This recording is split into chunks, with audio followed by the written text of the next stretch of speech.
الإخوان والأخوات، أهلا ومرحبا بكم.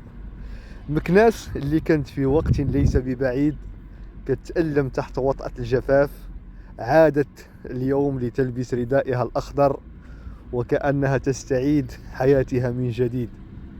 ما شاء الله، اللهم بارك. وبعد ما كانت الأرض شبه قاحلة جاء المطر ليحييها ويعيد لها رونقها. طبيعة ولله الحمد بدات كتنبض بالحياة، فرغم كل التحديات اللي مرات بها إلى أن الأمل مازال موجود في الله وفي الأرض.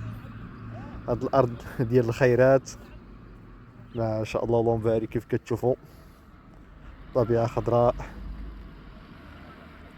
بألوان زاهية. هذه عين كرمة، ما شاء الله.